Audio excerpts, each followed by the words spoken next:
Bonjour et bienvenue sur cette chaîne YouTube et dans cette nouvelle capsule vidéo. Aujourd'hui, on va voir ensemble les 3 pires petits déjeuners que je vois régulièrement. Autrement dit aussi, j'aurais pu nommer cette vidéo les 7 erreurs lors des petits déjeuners. On va voir ça tout de suite ensemble. Avant cela, je vais vous inviter à vous abonner à la chaîne, notamment parce que si ce sujet vous intéresse, il y aura une suite et je vous donnerai donc en retour une vidéo sur les petits déjeuners, en particulier pour les constitutions CAPA qui sont les plus difficiles à nourrir.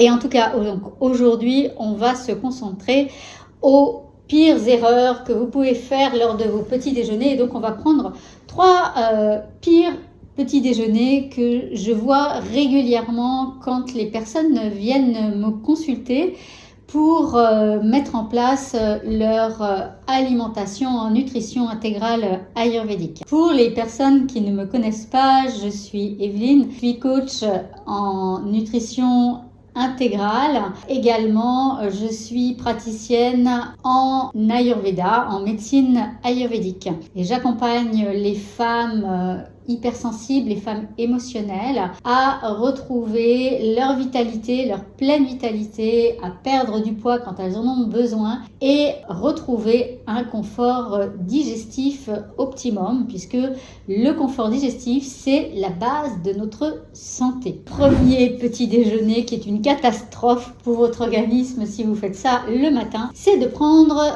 les petits déjeuners qu'on propose habituellement dans les cafés et dans les bistrots, c'est-à-dire le fameux croissant café ou café viennoiserie, souvent agrémenté bien entendu d'un jus d'orange.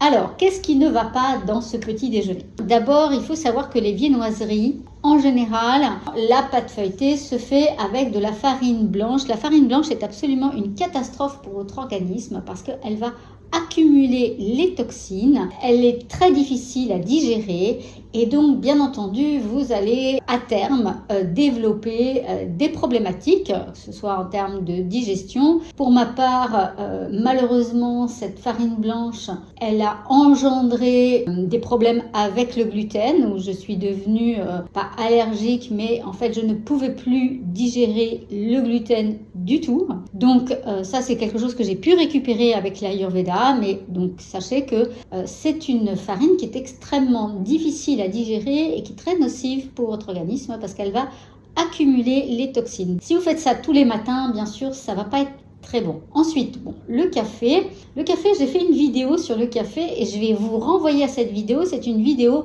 qui vous permet d'arrêter progressivement le café ou en tout cas de le diminuer. Si vous voulez pas l'arrêter ou le diminuer, en tout cas de faire en sorte que vous n'ayez plus à gérer les effets nocifs du café. Le problème du café, c'est que ça vous fait une énergie en dents de scie dans la journée, c'est-à-dire que vous allez avoir un pic d'énergie, ensuite de la fatigue. Ensuite, en général, on reprend soit un morceau de sucre, soit du café. On va recréer un pic, avec le sucre, ça va être de la glycémie ou un pic d'excitation avec le café, etc.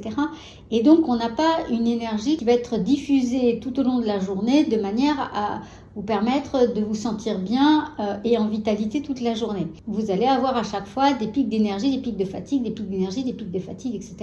Et en faisant ça, bien entendu, vous fatiguez encore plus votre organisme. Donc le café, c'est pas forcément à conseiller. En plus, si vous êtes de constitution Vata, le café est astringent et asséchant et il peut être aussi acide selon les variétés de café. Ça va aussi pour les personnes Vata qui en général d'ailleurs sont des grands buveurs de café. Pour vous, en fait, c'est encore plus nocif. Donc, le café, pas très bon. Le jus d'orange, la problématique du jus d'orange, c'est 2 choses. D'abord, souvent les jus d'orange qui sont donnés ou les jus d'orange qu'on va mettre vite fait le matin dans son verre, ce sont des jus d'orange industriels ou des jus d'orange, en fait, qui sont pas fraîchement pressés. Et ça se comprend parce que le matin, on n'a pas forcément le temps de presser une orange. Donc, le jus d'orange industriel, d'abord, vous n'avez aucun nutriment et en plus, ça n'est que du sucre à la fin puisque c'est fabriqué en fait la majorité du temps. Ce sont des concentrés de jus d'orange dans lesquels on rajoute de l'eau et du sucre. Donc vous voyez qu'il ne reste plus grand chose comme fruit et en plus avec les systèmes de conservation, de transformation, etc. la soi-disant vitamine C, en fait vous n'en avez plus. Donc la meilleure alternative, c'est toujours le fruit pressé. Mais une meilleure encore alternative, c'est de ne pas presser le fruit du tout et de le manger en fait en entier. Alors bien sûr, si c'est pour des enfants, c'est plus facile de leur faire un jus d'orange parce qu'ils le boiront plus naturellement. Donc c'est toujours mieux à ce moment-là de leur faire un jus d'orange. Maintenant, en tant qu'adulte, si vous voulez agrémenter votre petit déjeuner avec un fruit, c'est possible, mais mangez-le plutôt à la croque. Et en général, il faut commencer par le fruit, votre petit déjeuner, puisque c'est l'aliment qui va être le plus rapidement digéré. Voilà pour ce premier petit déjeuner. Alors bien entendu, si vous faites ce petit déjeuner rarement, peut-être une fois par mois ou 2 fois par mois, ça ne va pas engendrer des conséquences désastreuses dans votre organisme. Mais si vous faites ça très régulièrement, bien entendu, vous voyez que ces 3 éléments, finalement, il n'y en a aucun qui va vraiment vous aider à être dans la vitalité. Deuxième petit déjeuner qui est une catastrophe, c'est le fameux pain beurre confiture. Pourquoi c'est une catastrophe? Parce qu'en général, le pain qu'on va acheter, on va acheter de la baguette, même la baguette au levain, on va acheter de la baguette ou on va acheter le pain chez son boulanger. Et c'est des pains qui sont des farines blanches à nouveau. Même si vous avez du levain, donc forme de levure qui est quand même plus digeste, vous êtes toujours dans de la farine blanche. Donc on revient à ce problème de la viennoiserie dont je parlais tout à l'heure. Et donc bien entendu, votre pain blanc n'est pas digeste. Après, il y a les personnes qui prennent des biscottes. Attention aux biscottes parce que les biscottes, souvent, si vous regardez bien dans la composition, vous avez du sucre. Par ailleurs, il y a des mentions de biscottes complètes. Et si vous regardez les ingrédients à nouveau, vous allez voir que, bien entendu, il y a de la farine complète, mais il y a aussi de la farine blanche et il y a du sucre. Ce genre de produits, malheureusement, beaucoup de produits transformés en réalité, ont ce genre de problématique. La deuxième chose qu'il faut savoir sur le pain, certaines farines qui sont vendues à certains boulangers, alors c'est pour ça c'est pas forcément votre boulanger, mais aujourd'hui on leur vend de la farine avec dedans des conservateurs parce que le pain en fait normalement on le consomme dans la journée, s'il n'est pas consommé dans la journée, éventuellement on peut encore le consommer le lendemain, mais après on va faire du pain perdu comme on disait parce que de toute façon il est immangeable. Aujourd'hui, on voit bien que le pain se conserve plus longtemps parce que les industriels qui vendent ces farines mettent dans ces farines des conservateurs pour permettre au boulanger de faire en sorte que sa clientèle soit contente et donc qu'elle puisse conserver le pain plus longtemps. Donc renseignez-vous auprès de votre boulanger, même si souvent le boulanger n'est pas au courant, parce que ce ne sont pas des choses qui sont forcément annoncées au boulanger lui-même, mais sachez qu'il y a cette problématique dans les farines.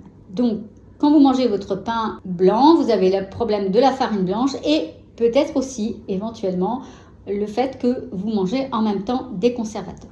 Alors ensuite, je vais parler de la confiture. À part si vous faites une confiture maison avec du sucre de canne complet ou ce genre de choses, si vous utilisez du sucre du commerce ou même parfois des confitures bio, vous allez vous retrouver avec des confitures qui sont réalisées avec du sucre blanc. Même le sucre de canne blanc, ça ne convient pas. Si vous utilisez du sucre blanc, vous allez créer un pic de glycémie dans votre journée, dans votre matinée plus exactement. Et donc, vous allez vous retrouver avec de la faim vers 10h ou 11h. Il faut que vous sachiez que les produits raffinés augmentent les toxines dans votre organisme. Tout simplement, la raison est que votre organisme ne peut pas correctement les digérer.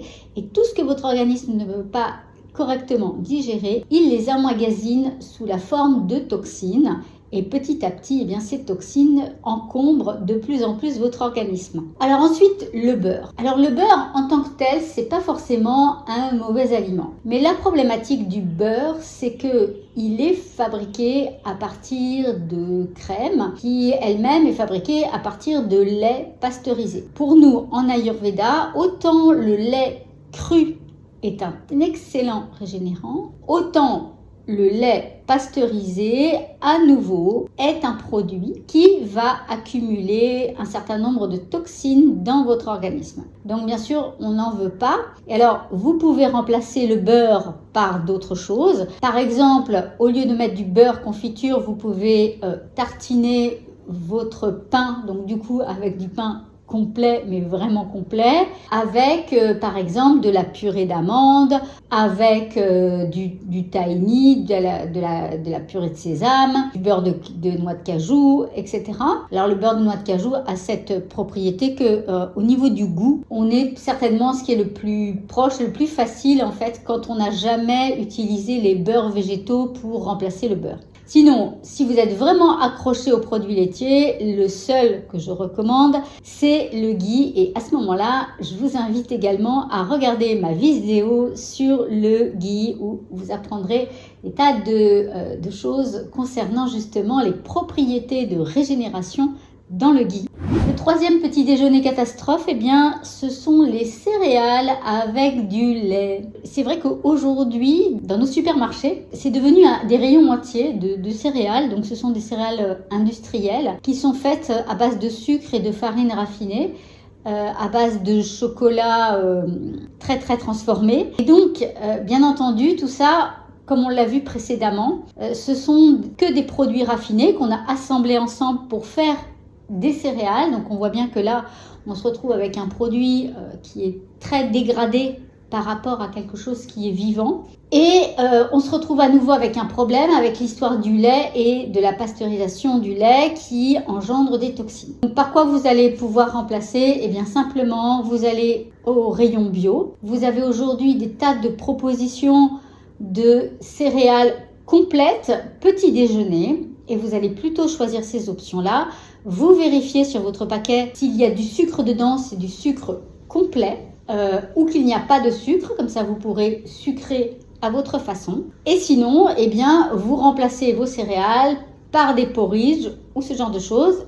Je vous mets sous cette vidéo le lien vers mon profil Facebook, sur lequel, si vous descendez dans le profil, vous trouverez plusieurs recettes de petits déjeuners, de porridge que vous pouvez faire, donc soit avec du quinoa, soit avec des flocons d'avoine, etc. et qui sont très faciles à réaliser, une fois délicieux.